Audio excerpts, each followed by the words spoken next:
Hello and welcome to the Fabulous Women Podcast Studio. I'm Kim Allen, your host. And boy, do we have a great, fabulous woman for you to meet today. As you all know, this is a place where you come to meet fabulous women who are truly great at what they do in their field. So without further ado, I want everyone to meet my very, very special guest today. And this is Dr. Joanne Kamens. Did I say it right? Got it. I did. Okay, I get an extra point for that. Good deal. Joanne, I'm so happy that you are here. This is really a very important episode for me. The name of the episode, for anyone who doesn't know, it's Everyone at the Table, Accelerating Inclusion in STEM. And I love women. I support women and I promote women, and I'm going to be promoting the heck out of Dr. Joanne today because of what she does. In order for me to set the stage, Joanne, is it okay if I read a little bit of your bio so that everyone knows what your background is? Thank you. Thanks for having me, Kim. Yes, my pleasure. All right. I invite everyone to sit down and have a cup of coffee, have a glass of wine, smoke your cigar, whatever you need. Fasten your seatbelt because this is quite the woman. Dr. Joanne received her undergrad in biology from University of Pennsylvania and her PhD in genetics from Harvard University. What stopped me most about what I found out about Joanne is actually on her LinkedIn page. I'm going to read that for everyone. And she wrote, 7 years into my pharma career, I saw virtually no women who had made it to my fairly junior level. I'm pausing on purpose for the audience to listen to this and to watch this because that upset me very much when I heard that. And this is why I wanted to talk with her. This awakening led me on a journey as a scientist to understand the inequities that cause this disparity. I'm now working with organizations, particularly those in STEM, to create truly inclusive and equitable workplaces that supports a diversity of thriving employees. Further, Joanne says, my decade leading a biotech gave me the chance to experiment with practical ways to create a workplace with everyone able to thrive and contribute. While executive director of AdGene, am I saying that right? Mm-hmm. Yeah. I maintained single-digit employee turnover for almost a decade and collaborated with dozens of inclusion organizations to help this organization become a best place to work in Boston for 6 years running, #1 best place in 2016, which is amazing. But we haven't gotten to her experience yet. All right. And I'm just going to tell everyone right now that Joanne is 100% her own message. She is a heavyweight in the world of supporting women. What we think about or dream about, she's not only doing it, she's been doing it for years. Right now, she sits on the board of directors for an organization called Cohort Sisters, which is an organization dedicated to advancing gender and racial equity in doctoral education. Our mission is to foster inclusive pathways to advance research doctorates by enhancing the recruitment, retention, and success and well-being of historically excluded scholars, especially Black women. Applicants and degree holders, helping them navigate academia, building meaningful careers, and increase their well-being. She also is on the board of directors for an organization, I believe it's called Open Biome. Mm-hmm. Yeah. Again, an organization where the full potential of microbiome radically improves health for all. Director of alumni for a company called Farm Stars. I'm actually giving Farm Stars a plug right now, Farm Stars. I just have an affinity for this organization. Farm Stars is the pharma-focused accelerator for digital health startups dedicated to driving digital health adoption to improve patient outcomes. We educate and mentor digital health startups seeking engagement with pharma and biotech firms. I love that. I love that you do that, but I'm not finished. All right, everyone. Leadership Council member for the Society's Consortium to End Harassment in STEM. This consortium supports academic and professional disciplinary societies in fulfilling their mission-driven roles as standard bearers and standard setters for excellence in STEM, addressing sexual harassment in all its forms and intersectionalities. A senior consultant for Diversity North Group, which is science-based, results-focused, and proven practices to authentically build diversity, equity, and inclusion. And this is not final, but it's the last one I'm reading. Interim Executive Director for the Center for Women and Business at Bentley University, advancing our mission to create more inclusive and equitable workplace cultures where all employees thrive and succeed. Supporting the CWB and executive education teams, restructuring and search for a new ED for 2022. Well, we forgot one I have to mention. Please. The only one that I have to say, because it is a little bit my baby, is Okay. I'm serving on the national board of the Association for Women in Science right now, which is a national organization advancing women in STEM. And I'm the founder of the Massachusetts chapter. So I've been doing that for a long, long time. Yes. And I wouldn't want my baby to be. No, we actually, you know what? Because I actually printed out 8 pages. Everyone. Yeah, I know, it's a lot. Hey, But no, that I, one no. I'm still active in. So, yeah.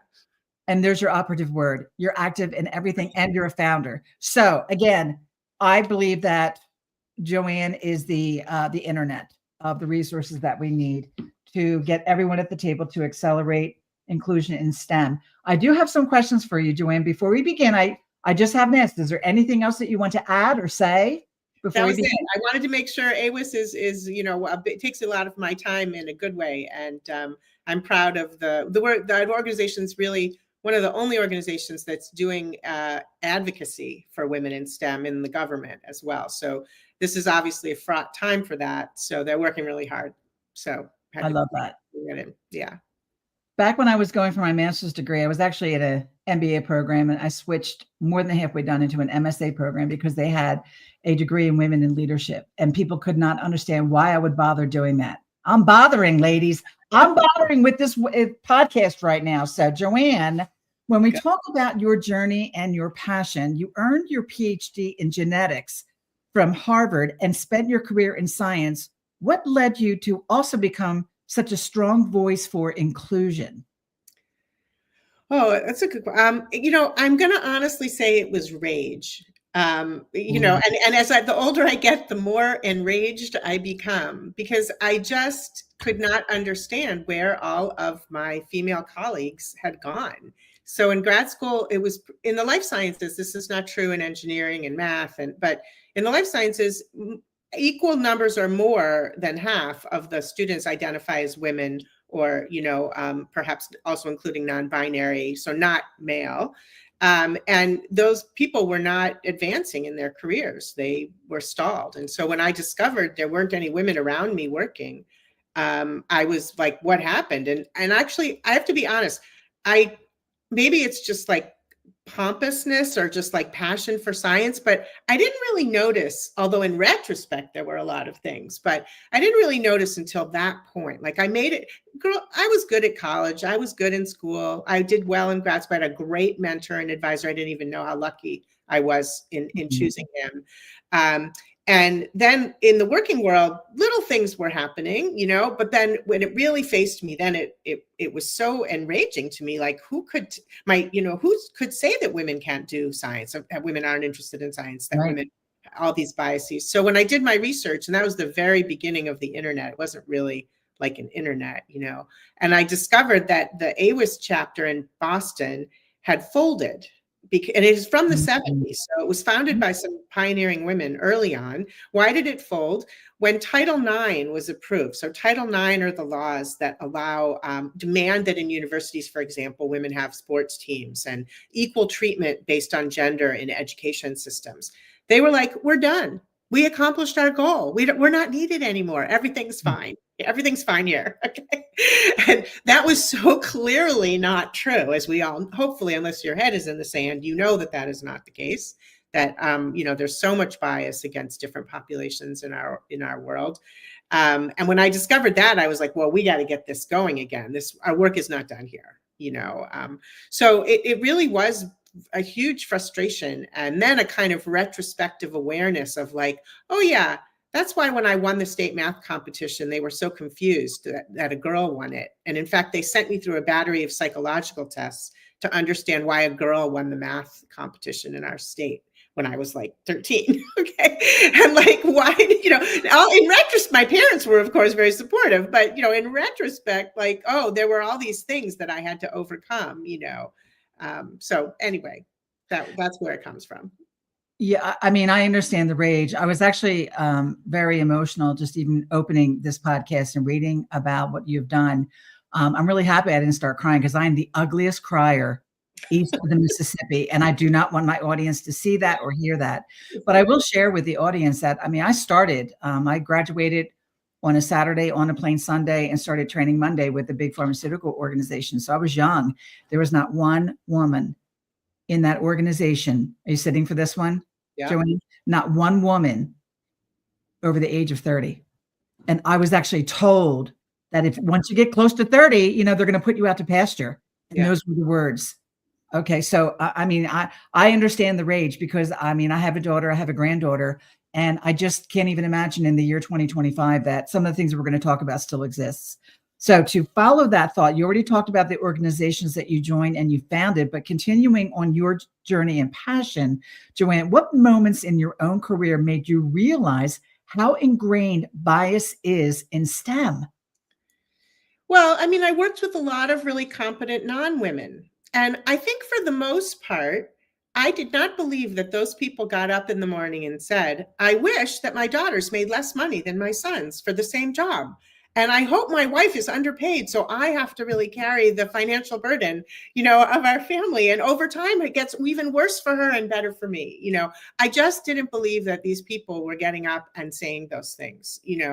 I met some jerks. There are jerks. There are jerks that are women. There are jerks that are men. Yeah, there are jerks.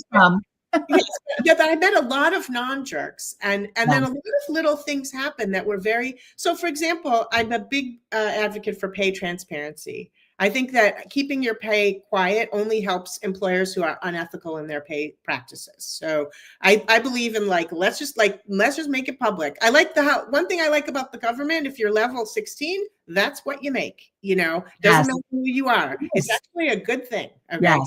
So I'm sitting at lunch early on, maybe year 3 in pharma, and I'm talking to a guy with the same job as me who came in at the same time as me.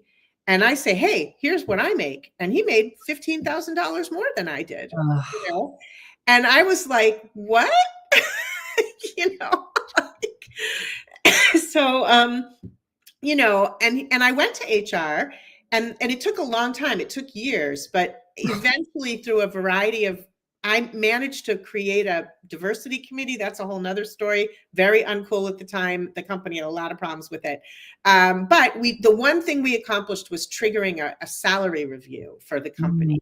And people who were being inappropriately compensated had salary adjustments. And I was one of the people who had a big salary adjustment, for being inappropriately. So, I mean, it was very early on. And did I really think that there was someone saying, let's punish Joanne for doing a good job and pay her less, or let's make it harder for her to advance? There were many little episodes like that. And I just didn't think that was the case. So I do think leaders need to deal with their jerks and fire them, or they should not be managing people. They should not be allowed to have control over other people's careers in that way. But I do think there's a lot of well-meaning people who are just not, aware of the impact of their biases and their preconceived notions. Right. Oh, yeah. Amazing. Again, when we talked a couple of weeks ago, when you had said people don't wake up in the morning saying, hey, I wish I hope my daughter makes less money after, people are paying their college bills of their daughters, right? Knowing that they're making less money. It is maddening at best. Yeah. All right. So picking up the pace, you said that we need to pick up the pace of change in STEM, Joanne. What's slowing us down and how do we move faster? Yeah, I guess I'm a little sad to say that in STEM in particular, a lot of our culture comes from the academy where many of us come through. Much of the leadership do have MDs, PhDs, longer education certainly most of us have undergraduate degrees that work in, not all, but in the life sciences, definitely, not so much in tech, but we're coming through the academy. And the problem is with the academy, as much as I loved grad school and believe in the apprenticeship model of training, actually, again, I had a very favorable experience. That was rare for women in my department, actually.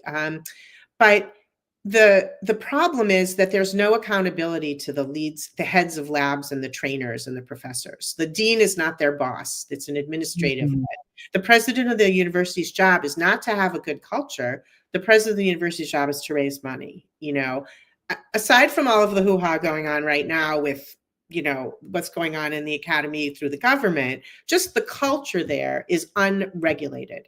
And you can get lucky, like I did, and have an advisor who's gender neutral in their careful stewardship of their students and trainees, but most people are not. And if it takes work, it takes time, and it takes accountability.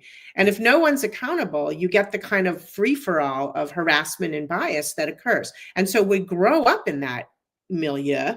And so many of the future leaders in STEM are people, men, women, whatever gender, who experienced that and think it's okay, don't have the, so I'm talking to people, and I talk to women who are harassed and suffer from, tribulations, both in academic roles and non-academic roles. But in non-academic roles, we are moving toward accountability.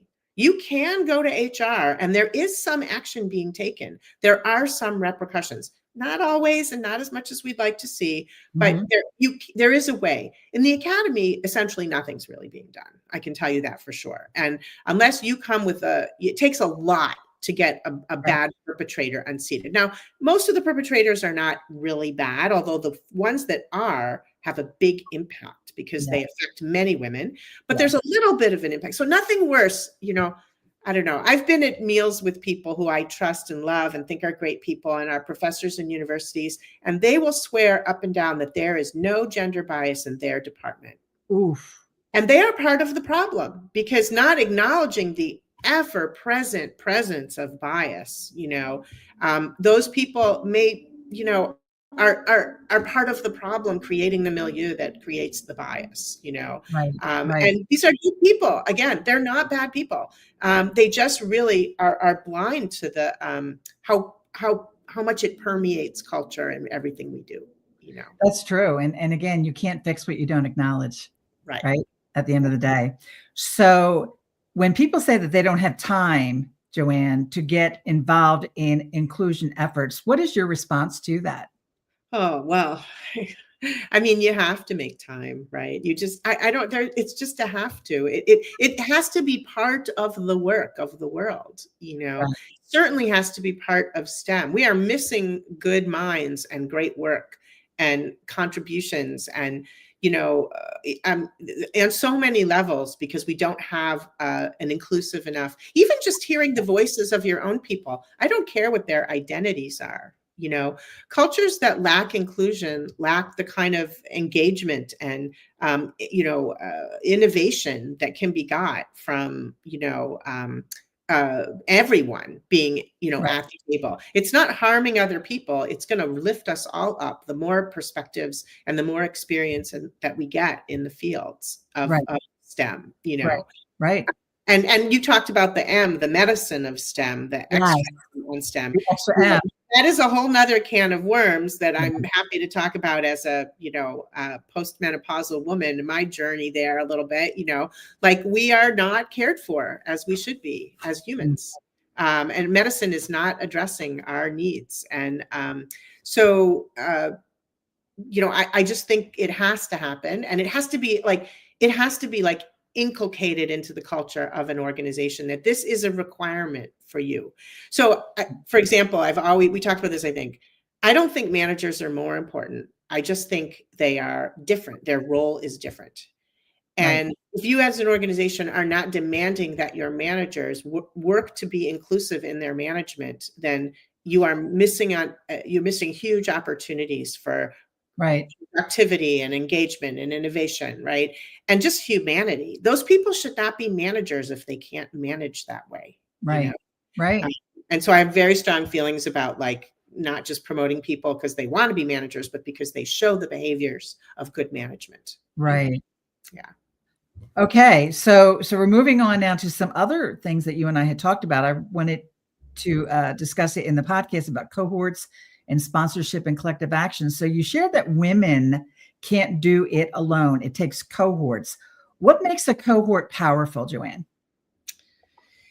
Yeah, I mean, sad but true. One woman's voice is just not credible. It's not credible. And so you need the support of multiple people coming. The only way that, for example, specific harassers in STEM have been unseated or removed from their roles of power is when a whole bunch of people come forward, men, women that have observed the behavior and speak to it.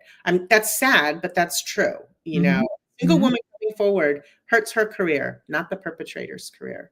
That is and so I think that we need, cohorts of people supporting one another. We also just need support.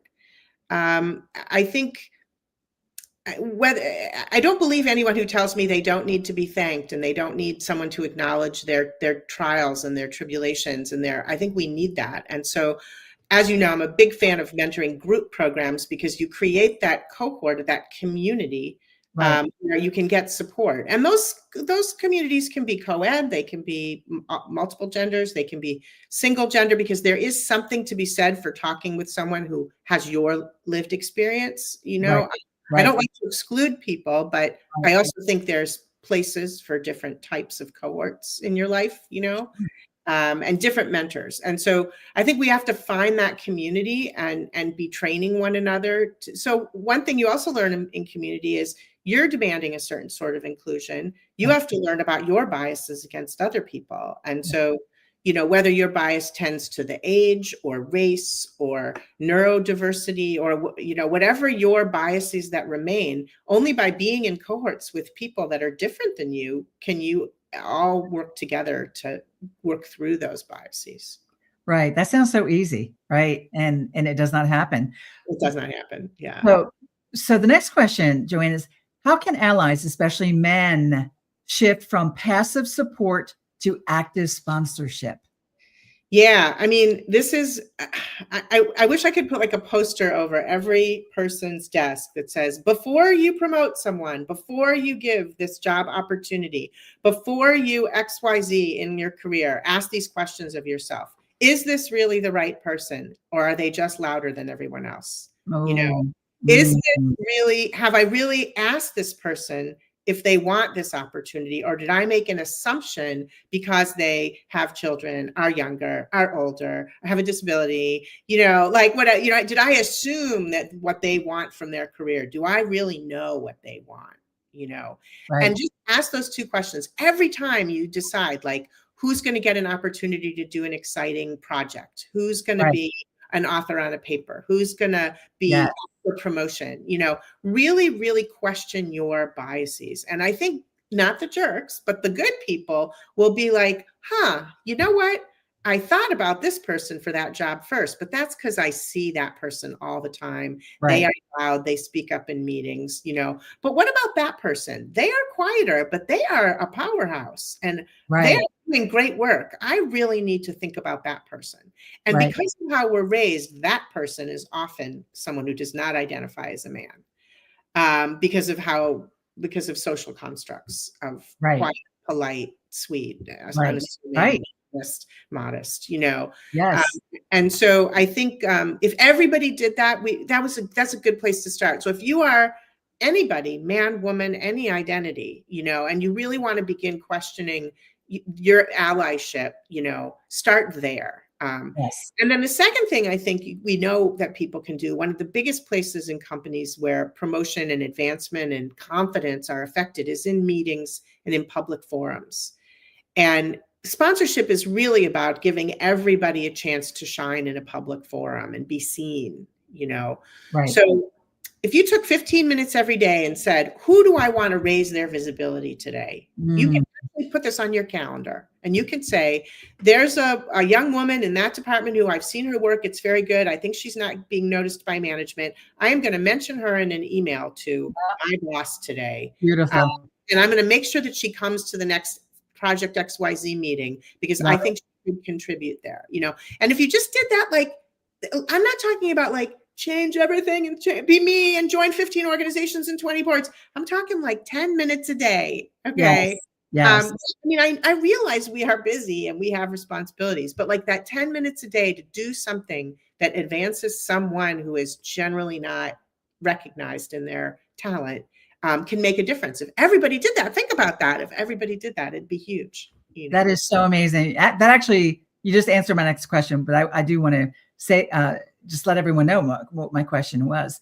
What's one practical thing organizations can do tomorrow to show they're serious about everyone supporting inclusion? And what I love about what you were talking about, I come from the world of leadership effectiveness, and I'm always talking about people being on the bench.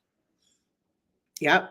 A lot of people don't know what that means, but put people on the bench, but put the right people and put different people on the bench, right?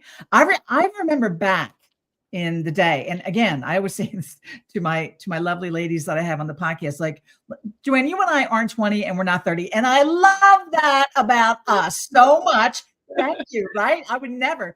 But I remember the days where, again, women just were not promoted and they weren't even considered. And when, John Smith got the job, I still remember my male bosses and I would say, well, why not, right.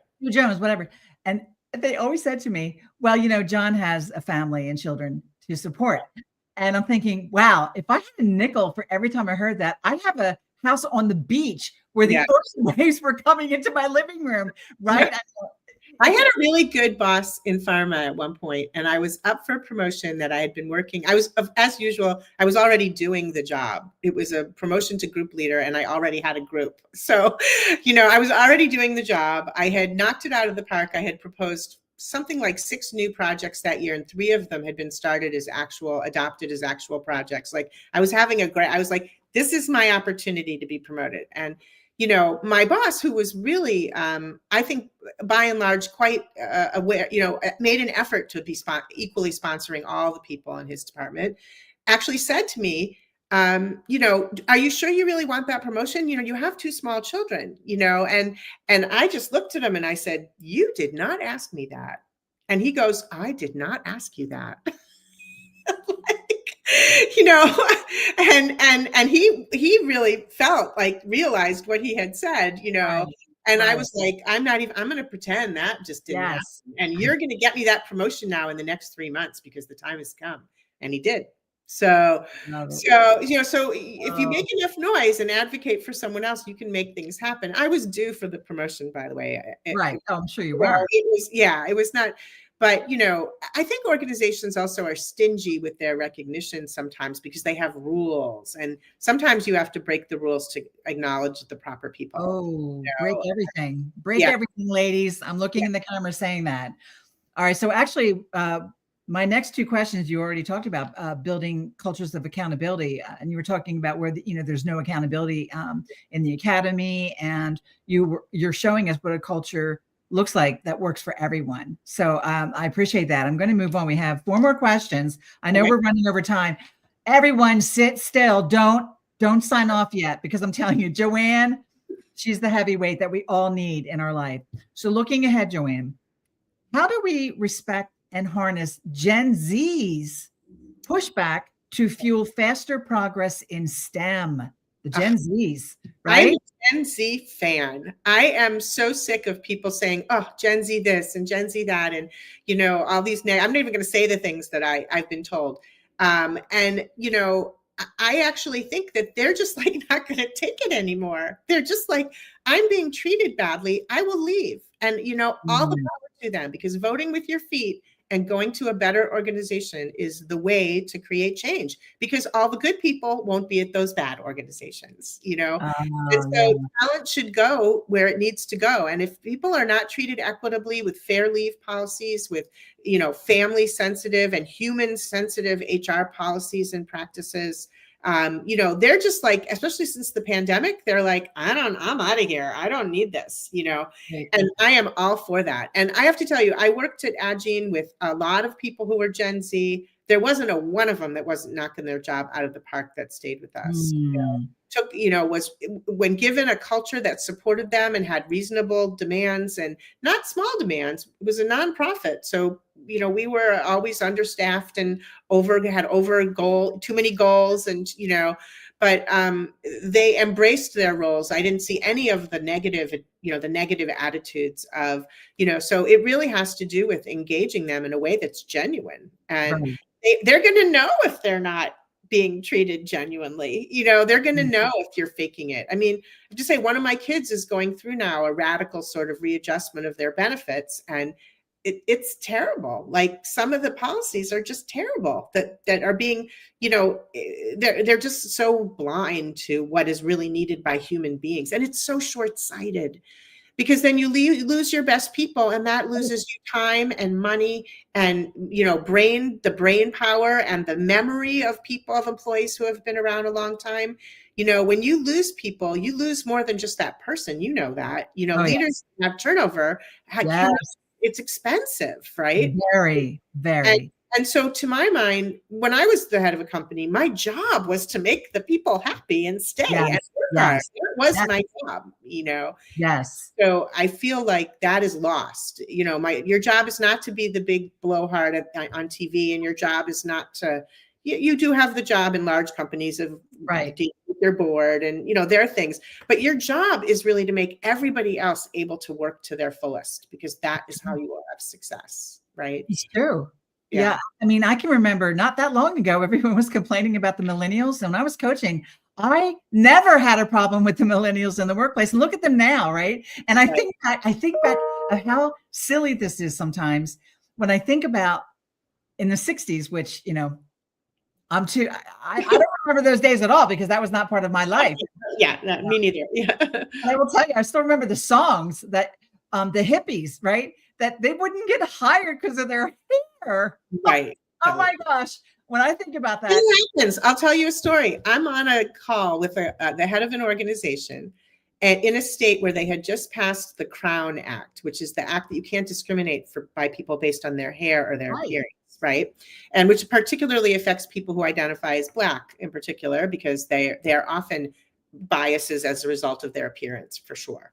And we said to this person, hey, you're writing your employee handbook right now. Why don't you include that your organization supports the Crown Act and that will not be tolerated? That's a nice message to send to your employees as part of I believe in writing handbooks a little differently, not legally, but for people, So we were writing them a people-centric handbook, and, and this person said, oh, yeah, good idea. And then they said, but really, is it really not a problem?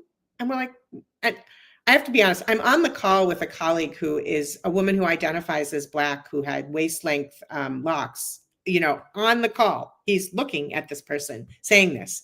He's like, well, some appearances are just not professional. I mean, you go to a black tie affair, you wear a black tie. And we're like, okay, but, and I thought my colleague was going to listen, and I learned from them. I just let them calmly talk this person through, like, well, the image of leadership, your image of what is proper is a bias. It's given to you by your, where you're from and your background and, colonial British, black tie dress and, what's formal and what is appropriate in different cultures is not always the same, and we could not convince him that there wasn't a professional hair.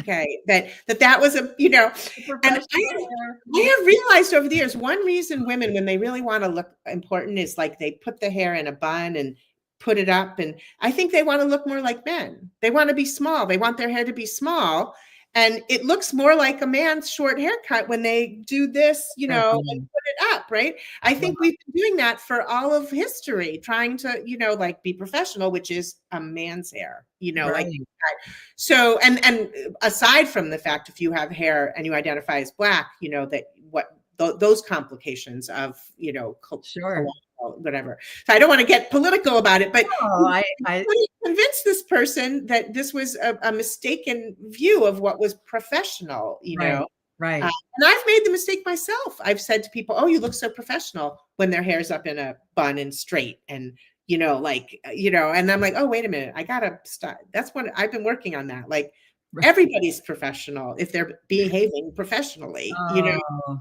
Anyway. that's fantastic. So for the audience, I'm actually going to turn my head. And when you see my very expensive Yep. signature haircut with red glasses, and I'm an image consultant. What? So, right? You look professional to me, Kim, because I know you. You are a professional. Well, you know what? I took a shower and I did my hair. So I'm all set for professionalism today, right? That is fantastic. Okay. I have 3 more questions. If everyone, leaders, colleagues, and institutions really came to the table, how different could STEM look in 5 years, Joanne? I can't wait to hear your answer. Oh, this is a rough 5 years. I mean, I have to be honest, my focus right now is a lot more on individuals than systems because, Okay. aside from the Societies Consortium, which is doing really hard work to continue the harassment issues, addressing harassment issues. But, it's a rough time. Organizations are facing a lot of higher barriers in this time. But what I think we can do is as individuals, because again, I do believe that most people are not doing this on purpose, is how can we in our teams, even if our CEO and our organization at higher levels is not supporting us, you can do this work in your teams. Mhm. I work with mid-level directors who have 30 people who have an inclusion moment at every staff meeting where they do a 5-minute learning, where I provide sound bites for them, just a thing to learn. And here's a resource if you want to learn more, just to keep it front and center, to remind people, That's a of good idea. XYZ. Like you can have an impact right in your little home, Right. And Yeah. so I feel like if more people who care, as you say, find the time to have that, make that impact in their backyard, in their Right. home, then Right. that can spread. Leadership has issues. The challenges are manifold. It is complicated when you have the pull of money. And Yes. I never don't believe that inclusion is better for the bottom line, but it's hard to convince people about that. But I think that everybody in their little space in the world can make a difference. And so my work has always been around what can you do regularly, because it has to be regular. There are studies that show that you can train a whole board on a hiring process. And then if you don't do it again the next year, they go back to their old ways of Okay. not being inclusive, right? So it has to constantly be front and center. And there's very cost and time effective ways to do that. Okay. So 2 more questions as we're closing. What's your call to action for listeners who want to help pick up the pace of change, Joanne? Get involved. Get involved, Also being involved with a lot of people who care about what you care about is pretty much the best relationship building networking tool there is. My entire network has grown from my youthful rage. I was networking long before most scientists my generation were networking, because I was just like, oh, you care about, gender and STEM? I'm going to talk to you and we're going to figure something out, and those people are my longtime colleagues, friends, for jobs, for, support, for information. So I really believe in, you can't just put your nose to the grindstone and do your job. I don't think that is a career worthy. It's not career worthy and doesn't help you in your long career. Yes. So for my mind, get involved, pick an organization, join, get on a board, get on a committee, become a mentor. If you are interested in mentoring programs, I can hook y'all up with anywhere you live. I can find you a mentoring and STEM program that you can jump onto. Yeah. They are everywhere and they are needed. Good mentoring programs can make a difference and you can help with that. So I really just think that the more people that get involved and include this literature in their reading and in their thinking, it's going to change the way they behave and the way the workforce looks. So the final question I have for you, Joanne, is how can people follow your work and join the inclusion movement that you're leading? Yeah. So like I said, I'll hook you up. One of my things is when people would come to Boston, I have this cheat sheet of here are all the organizations you can get involved with. I'm not going to tell you which one, but here's, here's like, you should try them out and see what fits for you and pick the one that works, because there's a lot of them, you know. And so I think certainly in the Boston area, but then I'm involved in a lot of national organizations as well. So I'm happy to talk with people. My advice is just to dive in. I don't have to Google that for you. Find out what's local so that you can do some stuff in person, because in person means a lot. Virtual's great. Big believer in virtual, but in person's great. AWIS is all over the country. If you want it, it's the Association of for Women in Science, not of Women in Science. Anyone can get involved. And we welcome everybody. And there's chapters all over the country. There are organizations in the world. I know organizations in other countries that are addressing this problem, from Africa to Europe to. So there are a lot of great ways. I'm happy to recommend things if you don't want to Google it. But you know, strong push for Cohort Sisters and AWIS. They are fantastic communities. But you know, they are not the only ones. If that is not your, I'm also on the mentoring committee for the Healthcare Business Women's Association, another great organization with a great mentoring program. So lots of things, and that's very international. So, you know, there are a lot of ways to get involved. And as allies, you know, if you are in a position with money, give money for starters. If your company isn't supporting organizations for different types of people with different identities, you are missing an opportunity to please your employees, to bring visibility to your organization more broadly to potentially great candidates, and just the opportunity to drive change in a very simple way, which is putting your logo behind organizations that need your help. Never before have we needed that financial support more than we need it now. So be bold, stand up to the big bully.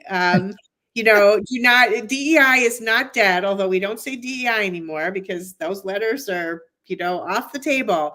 But, you know, this is not the time to sit back. This is the time to step up.